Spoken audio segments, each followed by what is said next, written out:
ഊരകത്തമ്പതിരോടി അവിടുന്ന് തയ്യാറായിട്ട് നിൽക്കുന്നുണ്ടായിരിക്കും. ഈ ഊരത്തമ്പതിരോടിയും ചാത്തക്കുളം ശാസ്താവും തമ്മിലൊരു സഹോദരൻ സഹോദരി ബന്ധമുണ്ട് അവിടെ. അപ്പൊ എന്തുകൊണ്ട് അപ്പൊ ഈ ഊരകത്തമ്പതിരോടിക്ക് ഒരു പ്രത്യേകത എന്താ വെച്ചിട്ടുണ്ടെങ്കിൽ ഊരകത്തമ്പതിരോടി കന്യകയാണ്. അപ്പോൾ എല്ലാം കൊണ്ടും അവരെ ഒപ്പം നിന്ന് അവരെ ഒരു സഹോദരിയുടെ ഒപ്പം നിൽക്കേണ്ട ഒരു ചുമതല ഒരു സഹോദരനുണ്ട് എന്നുള്ളത് കൊണ്ട് തന്നെ ചാത്തക്കുളം ശാസ്താവ് അവിടുന്ന് ഊരകത്തമ്പതിരോടിയുടെ കൂടെ അവിടെ ഒപ്പം തന്നെ നിന്ന് ആ മേളം അത് ഇവിടെ ഈ പെരുവനം നടവിൽ കഴിയുമ്പോൾ 3 മണിയോട് കൂടിയിട്ട് കഴിയും. ഊരകത്തമ്പതിരോടിയുടെ ആ പൂരത്തിന്റെ ഒരു പ്രത്യേകത മറ്റുള്ള പൂരങ്ങളിൽ നിന്നും വളരെ വ്യത്യസ്തമാണ്. എന്താ കാരണം വെച്ചിട്ടുണ്ടെങ്കിൽ പന്തങ്ങൾ ഇഷ്ടം പോലെ, അത് ഒരു 10-20 വലിയ വലിയ പന്തങ്ങളുണ്ടാവും. അതായത് ഒരു പന്തത്തിൽ 4-6 എണ്ണമായിട്ടുള്ളത്. അങ്ങനത്തെ ഒരു പന്തം ഒരു 10-20 എണ്ണം മുഴുവൻ പന്തത്തിന്റെ വെളിച്ചാണ്. അതൊരു പ്രത്യേക അഴകാണ്. ആ സമയത്ത് പെരുവനം നടുവിൽ മറ്റൊരു പൂരം നടക്കുന്നില്ല. ഈ കുഴൽപ്പറ്റ് കൊമ്പുപറ്റ് കഴിഞ്ഞിട്ടാണ് സാധാരണ വിളക്കിന് എഴുന്നള്ളിച്ച് കഴിഞ്ഞാൽ മേളം കൊട്ടുക. പൂരങ്ങളൊക്കെ മറ്റുള്ള പൂരങ്ങൾ എന്നൊക്കെ പറയുമ്പോൾ സാധാരണ മറ്റുള്ള പുറമേയുള്ള പൂരങ്ങൾ എന്നൊക്കെ പറയുമ്പോൾ ആ കൊമ്പുപറ്റ് കഴിഞ്ഞിട്ട് കുഴൽപ്പറ്റ് കഴിഞ്ഞിട്ടാണ്. ഇതിനൊക്കെ ചില സമയങ്ങളുണ്ട്, ഓരോന്ന് കഴിഞ്ഞാൽ ഓരോന്ന് അങ്ങനെ. അതിന് ചില ഓർഡറുകളൊക്കെ ഉണ്ട്. ആ ഓർഡറിൽ കൂടെ തന്നെ കൊട്ടണം, അല്ലെങ്കിൽ ഓർഡറിൽ കൂടെ തന്നെ നടക്കണം. അപ്പൊ ഇവിടെ വിളക്കിൻ്റെതായിട്ടുള്ള ചടങ്ങുകളാണ് ഈ പൂരങ്ങളൊക്കെ നടക്കുന്നത് ശരിക്കും. അങ്ങനെ വിളക്കാചാരം അവിടെ ആ സമയത്ത് നടക്കുന്നു. ഇവിടെ ഊരകത്തമ്പതിരോടിയുടെ മേളവും നടക്കുന്നു. അങ്ങനെ ഊരകത്തമ്പതിരോടിയുടെ ഏകദേശം 3 മണി കഴിഞ്ഞാൽ ഊരകത്തമ്പതിരോടി വേഗം അത് പിന്നെ പ്രദക്ഷിണം പെരുവനത്തപ്പനെ പ്രദക്ഷിണം വെച്ച് ഇറങ്ങിക്കഴിഞ്ഞാൽ ചേർപ്പ് ഭഗവതിക്ക് അവിടുന്ന് ഇങ്ങോട്ട് പ്രവേശിക്കാൻ പറ്റുള്ളൂ. അതിന് എന്താ വെച്ചിട്ടുണ്ടെങ്കിൽ ചേർപ്പ് ഭഗവതി ഭൂമി ദേവിയും ഊരകത്തമ്പതിരോടി കന്യകയായിട്ടാണ്. അപ്പോൾ പൊതുവെ ആദ്യകാലങ്ങളിൽ പറഞ്ഞു കേട്ടിട്ടുണ്ട് ഊരകത്തമ്പതിരോടി സ്വത്തുക്കൾ ഇഷ്ടം പോലെയുള്ളതാണ്, ചേർപ്പ് ഭഗവതിക്ക് അത്രയ്ക്കില്ല. അപ്പം ഈ ആ സാമ്പത്തിക ശേഷികളുടെ പ്രശ്നങ്ങൾ ഇവർ തമ്മിലും ഉണ്ടെന്നർത്ഥം. അപ്പം മുഖാമുഖമൊന്നും ഇവർ തമ്മിൽ കാണില്ല എന്ന് കേട്ടിട്ടുണ്ട്. അപ്പൊ ഊരകത്തമ്പതിരോടി പോന്നിട്ട് ശേഷം ചേർപ്പ് ഭഗവതിക്ക് കയറാൻ പറ്റുള്ളൂ. അങ്ങനെയുണ്ട്. ഇവിടെയൊക്കെ എല്ലാം ഭയങ്കര ചടങ്ങുകൾ, ഭയങ്കര ആചാരങ്ങൾ, ഭയങ്കര അങ്ങനെ നടക്കുന്ന ഈ കേരളത്തിൽ ഒരു പൂരങ്ങളോ ഉത്സവങ്ങളോ ഇവിടെ ഇല്ല എന്ന് തീർത്തും പറയാം. പെരുവനത്തെ പടിഞ്ഞാറേ നടയിൽ വെച്ചിട്ട്, അമ്പലത്തിന്റെ നടയിൽ വെച്ചിട്ട് അവിടെ മേളം കുറെ കൊട്ടി തുടങ്ങിയിട്ട് പോകുന്നുണ്ടാവുക. അവിടെ വെച്ച് മേളം ഒന്ന് നിർത്തും. മേളം നിർത്തുമ്പോൾ അത് എന്തിനാണ് മേളം നിർത്തുന്നത് വെച്ചാൽ ആദ്യകാലങ്ങളിൽ ഇവരൊക്കെ പൂരങ്ങൾ നടത്തി വിളക്കാചാരവും ഇതൊക്കെ നടത്തിയത് എല്ലാവരും കൂടി നടത്തിയിരുന്നു. പക്ഷെ ആ സമയത്ത് അയ്യൊന്ന് ഭഗവതി അത് നടത്താൻ അവർ കയറിയിട്ടില്ല, അവർ വന്നിട്ടില്ല. അങ്ങനെയൊക്കെ വന്നിട്ടുണ്ടായിരിക്കാം. അതുകൊണ്ടായിരിക്കാം ആ സമയത്ത് അവസാനം, അതായത് ഏറ്റവും അവസാനം ഇറങ്ങേണ്ടത് ചേർപ്പ് ഭഗവതി എന്നുള്ളതിൻ്റെ ഒരു പശ്ചാത്തലത്തിൽ അവിടെ വെച്ചിട്ട് തമ്പുരാൻ ഒന്ന് വിളിച്ച് ചോദിക്കാറുണ്ട്, എല്ലാവരും ഇറങ്ങിയില്ലേ, ഇറക്കക്കാരാരെങ്കിലും ഉണ്ടോ എന്നൊരു ചോദ്യം അവിടെ വെച്ചിട്ട്. അപ്പോൾ അയ്യൊന്ന് ഭഗവതി അവിടെ ഇരിക്കണു. അപ്പൊ അയ്യൊന്ന് ഭഗവതിയും ചേർപ്പ് ഭഗവതിയുടെ കൂടെ ഒരുമിച്ച് നിന്ന് അവരുടെ പൂരാണ് ഏറ്റവും അവസാനം ഈ പെരുവനം നടുവിലുള്ള പെരുവനം പൂരത്തിന്റെ ഭാഗമായിട്ട് നടക്കുന്നത്. അങ്ങനെ അത് ഒരു 4-4:30 തുടങ്ങി കഴിഞ്ഞാൽ ഒരു 7-7:15 ആ പെരുവനം പൂരത്തിന്റെ അവസാനത്തെ മേളം അവിടെ കഴിഞ്ഞു. അതൊക്കെ കഴിഞ്ഞ് ചേർപ്പ് ഭഗവതിയും അയ്യൊന്ന് ഭഗവതിയും കൂടിയിട്ട് പെരുവനം തൊടുകുളത്തിൽ ആറാട്ട് കഴിഞ്ഞ് പിന്നെ അവിടുന്ന് അങ്ങോട്ട് കയറി, രണ്ടുപേരും കൂടിയിട്ടാണ് കയറി കഴിഞ്ഞ് പെരുവനത്ത് അമ്പലത്തിന്റെ തെക്കേ നടുക്കൂടെ അയ്യൊന്ന് ഭഗവതി അയ്യൊന്നിലേക്ക് പോവുകയാണ്, ചേർപ്പ് ഭഗവതി ചേർപ്പിലേക്കും പോകും.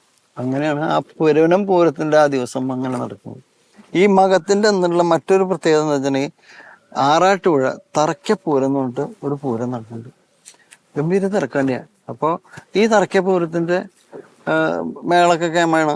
ഇതുപോലെ അന്ന് 9 ആനയാണെന്ന് തോന്നുന്നു, 9 ആന ഉണ്ടാവുള്ളൂ. അത് ആറാട്ടുപുഴ തറയ്ക്കപ്പൂരം ആയിട്ട് അവിടെ ഗംഭീരമായിട്ട് നടക്കണം. സതീശന്മാരുടെ പ്രമാണത്തിലാണ് ഇപ്പം മേളം നടക്കുന്നത്. പിന്നെ ഈ ഷാരിക്കല് ഈ പൂരം കഴിഞ്ഞിട്ട് ഇവർക്കൊക്കെ ഷാരിക്കൽ അന്ന് വന്നിരിക്കണം. എല്ലാവർക്കും വന്ന് ഉപചാരം പറച്ചിലും കാര്യങ്ങളും കുറെ ചടങ്ങുകളുണ്ട്. ഇങ്ങനെ പറയാൻ വെച്ചാൽ ഇങ്ങനെ അടിക്കടി ഓരോരുത്തരെ വരിക, അവർക്ക് ഉപചാരം കൊടുക്കുക, ചെല്ലുക, ഇങ്ങനെയൊക്കെ ഓരൊക്കെ ഇതൊക്കെ ഉണ്ട്, ഇതിൻ്റെ ചടങ്ങുകളൊക്കെ ഉണ്ട്. അത് കഴിഞ്ഞ് പിന്നെ ദിവസം ആറാട്ടുപുഴ പൂരമായി. ഇതേപോലെ തന്നെ വൈകുന്നേരങ്ങളിലാണ് പൂരം നടക്കുന്നത്. വൈകുന്നേരമായ അപ്പൊ അന്ന് കാലത്ത് ആറാട്ടുപുഴ പൂരത്തിന് കാലത്ത് തൊട്ടിപ്പാള് ഭഗവതിക്ക്, തൊട്ടിപ്പാള് അവരുടെ നാട്ടിൽ തന്നെ പൂരമായിട്ട് ഗംഭീരമായിട്ട് നടക്കുന്നുണ്ട്. അങ്ങനെ രണ്ടാമത് പകല് നടക്കുന്ന ഒരു വലിയ പൂരമാണ് തേക്കാട്ടുശ്ശേരിയുടെ ആദ്യത്തെ. പിന്നെ തൊട്ടിപ്പാട് പാടത്ത് ഒരു വലിയൊരു പന്തൽ, തേവരുടെ ഒരു പന്തൽ എന്ന് പറയും. തേവരുടെ പന്തലിൽ കയറി നിൽക്കുന്നത് ഏകദേശം വെളുപ്പാങ്കാലത്ത് ഒരു 3 മണിയൊക്കെ ആകുമ്പോഴേക്കും ഒരു ഊരത്ത മുതലടി വന്നു. തേവരുടെ ഇടത് ഭാഗത്തേക്ക് അല്ലെങ്കിൽ വടക്കേ വശമായിട്ട് ഊരത്ത മുതലടി നിൽക്കും. അടുത്തത് ചേർപ്പ് ഭഗവതിയും വരും. ചേർപ്പ് ഭഗവതി എന്ന് തെക്കേ ഭാഗത്തായിട്ട് നിൽക്കും. ഇത് തമ്മിൽ ഞാൻ പറഞ്ഞില്ലേ, നേരത്തെ പറഞ്ഞ ചെറിയൊരു ഈർഷ്യയുണ്ട്, അങ്ങോട്ടും ഇങ്ങോട്ടൊക്കെ ചെറിയ ചെറിയ ബുദ്ധിമുട്ടുകളുണ്ട്. അപ്പൊ രണ്ടുപേരും തമ്മിൽ കാണില്ല. നടുവില് തേവർ നിൽക്കുന്നുണ്ട്, തടസ്സമായിട്ട് അവിടെ നിൽക്കുന്നുണ്ടാവും. അവിടെ ഒരു ദേവസംഗമം എന്ന് പറയുമ്പോൾ ആനകളുടെ എന്താ പറയാ, ആ പാടം നിറച്ച് അവരൊറ്റ വരിയിൽ നിറച്ച് കൊള്ളാവുന്നതും അതിന് പിന്നിലേക്ക് നിൽക്കാവുന്നതുമായിട്ടുള്ള ആനകൾ മുഴുവൻ അവിടെ നിരന്ന് നിന്ന്, അതാണ് ശരിക്ക് കാഴ്ചക്ക് ഭയങ്കര ഒരു കാഴ്ചയത്. ആ കൂട്ടിയെഴുന്നള്ളിപ്പ് കാണാൻ അല്ലെങ്കിൽ കണ്ടു തൊഴാനുള്ള ഒരു വൈകുണ്ഠ ദർശനം എന്നൊക്കെ പറയില്ലേ, അത് ഭയങ്കര അങ്ങനെ ഒരു ഇതാണ്. അത് അങ്ങനെ തൊഴാനായിട്ട് അങ്ങനെ നമ്മൾ നാട്ടിലുള്ളവരൊക്കെ അവിടെ പോകാറുണ്ട്. അപ്പോൾ വൈകുണ്ഠ ദർശനം എന്നുള്ള ഒരു രീതിയിലാണ് അതവിടെ കാണുന്നത്. അങ്ങനെ ആറാട്ടുപുഴ പൂരം കഴിഞ്ഞ് അപ്പൊ ഈ ആറാട്ടുപുഴ പൂരത്തിന്റെ അന്ന് ഇതേപോലെ തന്നെ പിഷാരിക്കൽ ഭഗവതി ആ പുഴയിൽ പോയിട്ട് മുഹൂർത്തമുണ്ട്. ഏകദേശം ഒരു 2 മണി സമയത്താണ് ആ മുഹൂർത്തം. ആ മുഹൂർത്തത്തിൽ അവിടെ പോയി അവിടെ മന്ദാരങ്ങളിൽ ആറാടും. ഇതൊക്കെ കഴിഞ്ഞ് ഇവരുടെ പൂരൊക്കെ കഴിഞ്ഞാൽ വെളുപ്പാങ്കാലം കഴിഞ്ഞാൽ ഇവര് 3 പേരും കൂടിയിട്ട്, ദേവരും ചേർപ്പ് ഭഗവതിയും ഊരത്തമ്പരുടെയൊക്കെ കൂടി പോയിട്ട് ഒരുമിച്ച് ആ പുഴയിൽ ഒരു ആറാട്ടുണ്ട്. അപ്പൊ അതില് ഇതിനൊക്കെ മുമ്പ് വേറെ പലവരും ആറാടി പോയിട്ടുണ്ടായിരിക്കും. പക്ഷെ ഇവരുടെ ഈ ആറാട്ടിന് അത് അവിടെ ഭയങ്കര തിരക്കാണ്. 3 പേരും കൂടിയിട്ടുള്ള ഒരുമിച്ചുള്ള ഒരു ആറാട്ടാണ് അത് കേമായിട്ടുള്ളത്. അങ്ങനെ ആറാട്ട് അവിടെ കഴിഞ്ഞു. ഇനി ഉത്തരത്തിന്റെ അന്ന് ഇതുപോലെ ഭഗവതി ക്ഷേത്രങ്ങളിലൊക്കെ ബ്രാഹ്മണിപ്പാട്ടുണ്ട്. ഉത്തരം കഴിഞ്ഞ അത്തം കൊടിയുത്തിന്റെ അന്നാണ് ഇതിന്റെയൊക്കെ പര്യവസാനം. ഈ ക്ഷേത്രങ്ങളിലെ പൂരത്തിന് കൊടിയേറിയിട്ടുള്ളതൊക്കെ അന്ന് അവിടെ തട്ടിയിടണം. ആ കൊടിമര അന്ന് തട്ടിയിടണം. നേരത്തെ നമ്മൾ കണ്ടപ്പോൾ പറഞ്ഞില്ലേ പകൽപൂരം 1-ാം തീയതി അല്ലേ എന്ന് ചോദിച്ചില്ലേ, അതേപോലെ തന്നെ ആ ദിവസം ഇവിടെ ആ പകൽപൂരം ഇവരൊക്കെ കൂടിയിട്ടാ. അപ്പൊ ഒരു ആനപ്പുറത്ത് തിരുവള്ളക്കാവ് ശാസ്താവും ചാത്തക്കുളം ശാസ്താവും ഉണ്ടാവും, ഒരാനപ്പുറത്ത് ഊരകത്തെ മുരുടി, ഒരാനപ്പുറത്ത് ഷാരിക്കൽ ഭഗവതി. അങ്ങനെയായിട്ട് അവിടുന്ന് ഒരു പൂരം, ചെറിയൊരു പൂരം അത്രേ ഉള്ളൂ. ഉള്ള ആൾക്കാരൊക്കെ കേട്ട് എല്ലാ ദേവീദേവന്മാരുടെ കൂടെയുള്ള ആൾക്കാരൊക്കെ കൂടിയിട്ടുള്ളൊരു പൂരം. അത് ഇവിടെ ഇങ്ങോട്ട് കയറി പെരുവന്തപ്പനെ പ്രദക്ഷിണം വെച്ച് അവിടെ ഈ തെക്കേ ഭാഗത്ത് അല്ല വടക്കേ ഭാഗത്ത് ഒരു ഭക്ഷണിശങ്ക്, അങ്ങനെ ചടങ്ങാണ് അതൊക്കെ. ഭക്ഷണിശങ്ക് എന്നാണ് പറയാം. അതൊക്കെ ഉണ്ട്. അതൊക്കെ കഴിഞ്ഞാൽ ഷാൽക്കിയ ഭഗവതി ആ വടക്കേ നട കിടന്നിട്ട് തിരുവള്ളക്കാവിലേക്ക് പോകും. ഊരോത്ത മുരടിയും ചാത്തക്കുളം തിരുവള്ളക്കാവ് ശാസ്താവും കൂടിയിട്ട് ഇതിലെങ്ങനെ ഇറങ്ങി വരും.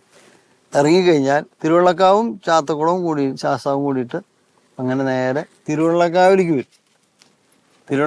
വരും. ഊരോത്ത മുരടി നേരെ ഊരോത്തേക്കും പോകും. അവിടെ ചെന്നിട്ട് കൊടിമരം തിരുവള്ളക്കാവിൽ കൊടിമരം തട്ടിയിട്ടൊക്കെ ഉണ്ട്. അങ്ങനത്തെ അവസാനിപ്പിക്കുന്നതിൻ്റെ ഒരു ഭാഗമായിട്ട് പിഷാരിക്കൽ ഭഗവതി തിരുവള്ളക്കാവിലേക്ക് എത്തി. തിരുവള്ളക്കാവ് ശാസ്താവിൽ നിന്ന് പ്രദർശനം വെച്ച് ഷാരിക്കൽ ഭഗവതി നേരെ ഷാരിക്കലേക്ക് പോകും. അവിടെ ചെന്നാൽ അവരുടെ കൊടികുത്ത് വയ്ക്കും. അങ്ങനെ ഇത് അന്നത്തെ ദിവസം വൈകുന്നേരം ആവുമ്പോഴേക്കും എല്ലായിടത്തും ഈ കൊടിയേറിയിട്ടുള്ള കൊടിയേറിയിട്ടുള്ള എല്ലായിടത്തും കൊടികുത്ത് പൂരമായിട്ട് നടക്കുകയാണ്. ഇതാണ് കൊടികുത്ത് എന്ന് വെച്ചിട്ടുണ്ടെങ്കിൽ ആ കൊടിമരം നാട്ടിയിട്ടുള്ളത് തട്ടിയിടുക. ഇതാണ് ഇതിന്റെ ചടങ്ങ്. അതോടുകൂടി പെരുവന ആറാട്ടുപുഴ പൂരത്തിന്റെ കൊടുക്കുന്നത്. എടക്കുന്ന് ഉത്രം വിളക്കിനും പ്രത്യേകതയുണ്ടല്ലോ, 10 നാഴിക പഞ്ചാരി. അതിന്റെ പ്രത്യേകതകൾ എന്തൊക്കെയാണ്? ഉത്രത്തിന്റെ അന്ന് എടക്കുന്നി അത് 5 ആനപ്പുറത്ത് അത് രാത്രി ഇതുപോലെ ഒരു ഒരു 1-1:30 ആകുമ്പോഴാണ് തുടങ്ങുക. വെളിച്ചാവുന്നവരെ മേളമാണ്, ഏമാണ്. അതായത് ഈ പെരുവന മാറാട്ടുപുഴ പൂരത്തിലെ ഏറ്റവും ദൈർഘ്യം കൂടിയൊരു പഞ്ചാരി മേളം എന്നുള്ളത് എടക്കുന്നി ഉത്രംവിളക്കിൻ്റെ. അത് അന്ന് ഉത്രത്തിൻ്റെ അന്ന് രാത്രി എല്ലാവരും നല്ല ഉറക്ക ക്ഷീണത്തിലൊക്കെ ആയിരിക്കും, എന്നാലും അത് ഗംഭീരമായിട്ട് തന്നെ നടക്കുന്നുണ്ട്. ചടങ്ങുകളൊക്കെ ഉണ്ട് അതിൻ്റെ ഉള്ള. ഇവരൊക്കെ അവിടെയും ഇതേപോലെ തന്നെ ശാസ്താക്കന്മാരും ഭഗവതിമാരൊക്കെ ഒരു 5 പേര് ഒരുമിച്ച് നിരന്ന് നിന്നിട്ടാണ് അന്ന് ആ ഉത്രമൊക്കെ നടക്കുന്നത്. അതുപോലെ തന്നെ പെരുവനം നടവഴിക്കും ഉണ്ട് പ്രത്യേകത. പെരുവനം നടവഴിയുടെ ഒരു പ്രത്യേകത എന്ന് വെച്ചിട്ടുണ്ടെങ്കിലേ നമുക്കന്ന് വിശ്വസിക്കാൻ പറ്റില്ല. 7 ആനകൾ നിന്ന് കഴിഞ്ഞാൽ വയറ് മുട്ടിയിട്ടാ നിൽക്കുക. ഒരാൾക്ക് അതിലേക്ക് കടന്നു പോകാൻ പറ്റില്ല. അല്ലെങ്കിൽ ഒരാനയ്ക്കോ ആൾക്കോ ഇതിൻ്റെ ഉള്ളിൽ നിന്ന് കടന്നു, അത്ര ടൈറ്റാണ്. എങ്ങനെയുള്ള ഒരു പ്രത്യേക ഡിസൈനാണ് ശരിക്കും നടവഴിയുടെ. ആ 2 ഭാഗത്തും ആൾക്കാർക്ക് കയറുന്ന മേളം ആസ്വദിക്കാനുള്ള സൗകര്യമുണ്ട്. പൂരവിശേഷങ്ങൾ പങ്കുവച്ച ശങ്കരമാഷിന് ഒരുപാട് നന്ദി. അതുപോലെ തന്നെ ഏറെ സന്തോഷവും ഭാഗ്യമായിട്ട് കണക്കാക്കുന്നു ഈ പൂരത്തിന് പങ്കെടുക്കാൻ സാധിച്ചില്ല.